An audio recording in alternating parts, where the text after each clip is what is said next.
ఏ hi. ఆహ్, చాలా రోజులైపోయింది video చేసి. ఎందుకింత 2 మంత్స్ గ్యాప్ అంటే, ఆల్రెడీ చెప్పాను కదా! జాబ్ ఇక్కడ వచ్చింది.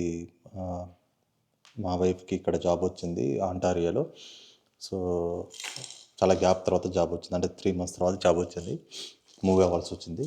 2-3 మంత్స్ మూవ్ అవ్వాల్సొచ్చింది.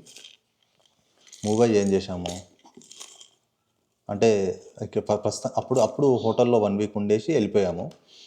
దాని తర్వాత వీడియో తీసేందుకు కూడా, పోస్ట్ చేసేందుకు కూడా టైం లేకుండే. అంతా టెన్షన్స్ అండ్ అంతా స్ట్రగుల్ ఉండే.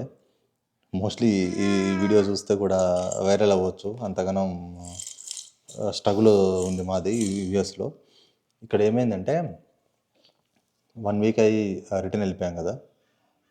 క్రిస్మస్ హాలిడేస్ ఉండే. బట్ వాళ్ళని రిక్వెస్ట్ చేస్తే వర్క్ హోమ్ తీసుకున్నాము.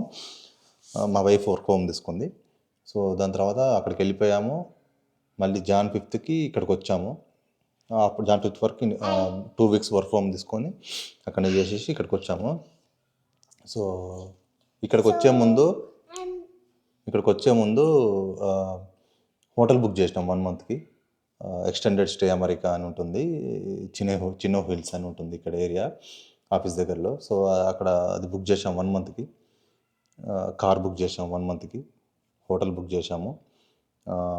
అన్ని గ్రాసరీస్ అవన్నీ మొత్తం బ్యాగ్లోనే తెచ్చుకున్నాము. పప్పులు, ఉప్పులు అన్నీ ఎవ్రీథింగ్. వచ్చేటప్పుడే రైస్ కుక్కరు ఎవ్రీథింగ్ తెచ్చుకున్నాము. 1 వీక్ వండుకొని తిన్నాము. వెళ్ళింది 1 వీక్ అలా వెళ్ళింది.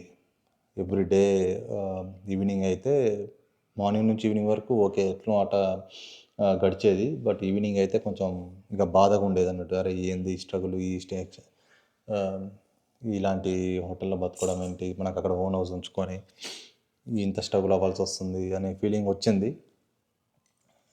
దాని తర్వాత ఈ 1 వీక్ ఉన్నాము. చాలా బ్యాడ్ స్మెల్ వచ్చేది. అసలు ఉండలేకుండా ఉండే సిచ్యువేషన్. సో, కుకింగ్కి ప్రాబ్లం అయ్యేది. సింగిల్ రూమ్లో ఉండాలంటే అది స్ట్రగులే ఉండేది. సో, ఏం చేశామంటే అది క్యాన్సిల్ చేశాము. వాడు ఏమన్నాడంటే రీఫండ్ ఇస్తాను మొత్తం.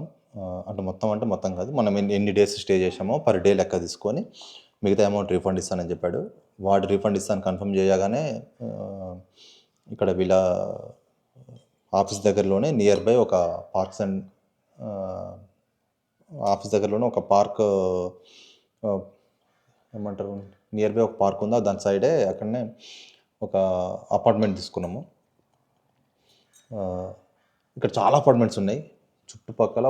నాకు తెలిసి ఒక 20 దాకా 10-20 అపార్ట్మెంట్స్ ఉండొచ్చు ఆఫీస్ చుట్టూ.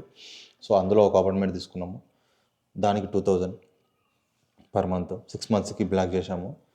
6 మంత్స్ బుక్ చేసాము. సో, అంటే లీజ్ రాసాము. 6 మంత్స్ లీజ్ రాసి దెన్ అన్ని ఎవ్రీథింగ్ సామాన్లన్నీ కొన్నాము. ఇప్పుడు అందులోనే ఉన్నాం. లీజింగ్ రూమ్లోనే ఉన్నాను. Everything, bed, carpet and rug, cooking items, cooking bowls, మనకు అసలు అవసరమయ్యేటివన్నీ కొనాల్సి వచ్చింది అర్జెంటుగా. ఎందుకంటే ఐ నీడెడ్ యాక్చువల్లీ. అవి లేకపోతే మనం డే గడవదు అన్నట్టు. ప్లేట్స్, బౌల్స్, గ్లాసెస్, చిన్న చిన్న గ్రాసరీస్ అయిపోతాయి కదా. నెక్స్ట్ మళ్ళీ గ్రాసరీస్, పప్పులు ఉప్పులు అన్నీ ఎవ్రీథింగ్ కొన్నాము. లైట్స్ లేవు, ఇందులో లైట్స్ కోసుకున్నాము. ఇదంతా చూసి ఆ 1 మంత్ ఖర్చు బిఫోర్ ఈ లీజ్ తీసుకునే ముందు వరకు కూడా ఒక $5,000-6,000 ఖర్చు అయింది. మేము వచ్చి వెళ్తందుకు ఒక $5,000-6,000 అయింది. ఒక 1 వీక్ ఫస్ట్ హోటల్లో ఉన్నప్పుడు. అది అయిపోయాక మళ్ళీ ఇప్పుడు ఇక్కడికి వచ్చి ఇక్కడ ఇవన్నీ బుక్ చేసి మళ్ళీ దాంట్లో ఉండి దాన్ని క్యాన్సిల్ చేసి మళ్ళీ ఇక్కడికి వచ్చి ఇది లీజ్ రాసి, అక్కడ ఆల్రెడీ ఈఎంఐ ఉంది, అది ఈఎంఐ కట్టుకుంటా, ఇక్కడ లీజ్ కట్టుకుంటా,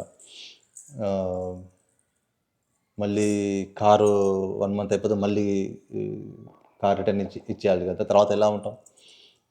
అయితే ఆ కారు అయిపోయే మూమెంట్ అంటే 3 వీక్స్ యూజ్ చేశాను. ఇంకా 1 వీక్ ఉంది. బట్ ఆ లోపే నేను నా కార్ అక్కడ నుంచి తెప్పించాను. దానికి ట్రాన్స్పోర్టేషన్ అక్కడ నుంచి ఇక్కడికి తెప్పిస్తేందుకు ఛార్జెస్. దాని తర్వాత ఆ కార్లో కొన్ని స్టఫ్ 100 LBs పెట్టుకోవచ్చు అంటే అందులో కొన్ని స్టఫ్ పెట్టి పంపించాము, బొమ్మలు అవి ఇవి. అండ్ కొన్ని దుప్పట్లు, కొన్ని బౌల్స్, కొన్ని స్పూన్స్ అవి ఇవి తెప్పించాము. ఒక వాటర్ క్యాన్స్ అక్కడ ఆల్రెడీ మన ఇంట్లోనే ఆల్రెడీ 2 ఉండే, అవి ఇక్కడికి తెప్పించాను మరి ఇక్కడ కొనకుండా. అండ్ 2 చైర్స్ అవి అవి కూడా పెట్టాను, టీవీ. సో అవన్నీ తెప్పించాను కార్లో పెట్టి. ఈ ఖర్చులు చూస్తే ఎంత ఖర్చు అంటే ఒక 10,000 అయిపోయింది. అప్పు అయిపోయింది ఘోరంగా క్రెడిట్ కార్డులో. అంత స్ట్రగుల్ ఉంది. అంటే మనం ఒక్క జాబు ఆ శాలరీయే ఎంత వస్తుందో తెలియదు. ఆ శాలరీ కోసము ఆల్రెడీ 10,000 అప్పు చేసినాం మనం. దాని తర్వాత అక్కడ మన ఓన్ హౌస్ ఉంది కదా, దాన్ని రెంటల్ ఇద్దామని ప్లాన్ చేస్తున్నాము. అయితే కౌంటీ పర్మిషన్ తీసుకున్నాము. అండ్ కౌంటీ పర్మిషన్ తీసుకున్నాము. దీన్ని హెచ్ఓఏకి మెయిల్ పెట్టాము. వాడు రిజెక్ట్ చేశాడు. ఎందుకంటే ఆల్రెడీ ఒక కోటా ఉంటుందంట, ఆ కోటా ఫుల్ఫిల్ అయిపోయిందంట. సో ఇవ్వడానికి ఛాన్స్ లేదన్నాడు. అరే అది డిక్లైన్ చేసిండు. ఇప్పుడు సిచ్యువేషన్ ఏంటి? ఆడ ఈఎంఐ కట్టాలి, ఇక్కడ రెంట్ కట్టాలి. ఇదంతా స్ట్రగుల్ ఉంది. ఒక్కటి చెప్తా, ఇల్లు కొన్నామనే కానీ ఆ ఇల్లు మన చేతిలో ఉండదు. ఆడ చెట్టు ఖరాబైనా ఆ హెచ్ఓఏ గాడు మెయిల్ పెడతాడు. ఆ ట్రాష్ ఆడు చెప్పినట్టే ట్రాష్ క్యాన్లు కూడా బయట పెట్టాలి. ఆ ట్రాష్ క్యాన్లు కూడా మనం ఎలా అంటే అలా పెట్టుకోలేము మన ఇంటి ముందర. నేను కొన్న ప్రాపర్టీ, నా సొంత ప్రాపర్టీ, ఆ ప్లేస్ అంతా నాది. ఆడ నేనేం పెట్టుకోలేను. హెచ్ఓఏ హ్యాండిల్ చేస్తుంది మనల్ని. ఎంత దరిద్రం అంటే, అసలు ఆ ఇల్లు పేరు నా పేరు మీద ఉంది. అంటే ఐ మీన్ నా పేరు మీద, నా వైఫ్ పేరు మీద, అంటే మా పేరు మీద ఉంది. కానీ దాని రైట్స్ అన్నీ హెచ్ఓఏలో ఉన్నాయి. ఆ ఇల్లుకి ఏం చేయలేము మనం. ఒక చెట్టు ఖరాబ్ అయినా వాడు మెయిల్ చేస్తాడు, ఆ చెట్టు పెట్టుకోవాలి. ఆ చెట్టు మళ్ళీ వాడు 10 రకాల చెట్లు ఉంటాయి వాడి దగ్గర. ఆ 10 రకాల చెట్లలో ఒకటి కొనుక్కొని మనం పెట్టుకోవాలి. ఒక్కొక్క చెట్టు అది $300, $500. ఏది చేయాలన్నా వాడు పర్మిషన్ తీసుకోవాల్సిందే హెచ్ఓఏ కానీ. ఏమనంటే నువ్వు సైన్ చేసినావు, నువ్వు అయిపోయింది, నువ్వు మేము చెప్పినట్టు వినాల్సిందే అంటాడు. అది అట్లా ఉంటుంది సిచ్యువేషన్. నా సజెషన్ మాత్రం యూఎస్లో ఇల్లు కొనొద్దు. ఎందుకంటే మన జాబ్స్ అనేవి ఎప్పుడు పోతే తెలియదు, ఎప్పుడు ఉంటుందో తెలియదు. మనం ఎక్కడికంటే అక్కడ మూవ్ అవ్వాల్సి వస్తుంది. దాన్ని రెంట్కి ఇద్దామంటే వాడు ఒప్పుకోడు.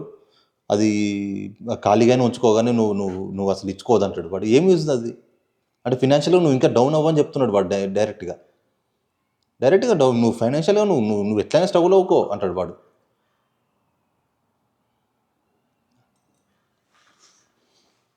అది కానీ ఇల్లులు మాత్రం 100% కొనొద్దు. యూఎస్ఏలో హౌజెస్ కొనొద్దు. ఇది మాత్రం నేను 100% చెప్తున్నా. ఎవడు కూడా యూఎస్ఏలో హౌజెస్ కొనొద్దు. కొని స్ట్రగుల్ అవ్వద్దు. చాలా స్ట్రగుల్ ఒక ఇల్లు కొంటే. నువ్వు పర్మనెంట్గా ఒక ప్లేస్లో ఉంటావు 100%. నీకు ఒక స్టేటస్ ఉంది అంటే H1 కాకుండా లైక్ మంచి స్టేటస్, అది ఏ ప్రాబ్లం ఇవ్వదు అంటే మాత్రమే ఇల్లు కొనుక్కోండి, లేకపోతే లేదు. సరే, ఇప్పుడైతే ప్రజెంట్ సింగిల్ బెడ్రూమ్ తీసుకున్నాం ఇక్కడ.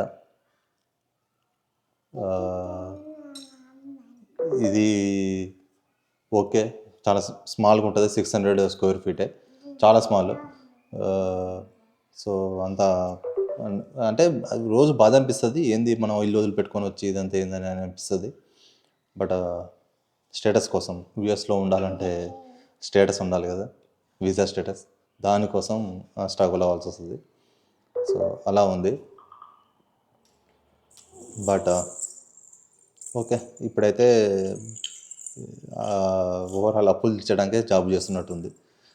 జాబ్ కోసం అప్పు చేశాము, మళ్ళీ ఆ అప్పు తీర్చడం జాబ్ చేయాల్సి వస్తుంది. అలా ఉంది సిచ్యువేషన్.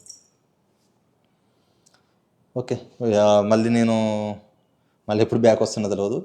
బట్ ఒక ఇన్ఫర్మేషన్ ఇద్దాము అనే దాంతో వచ్చాను. ప్రజెంట్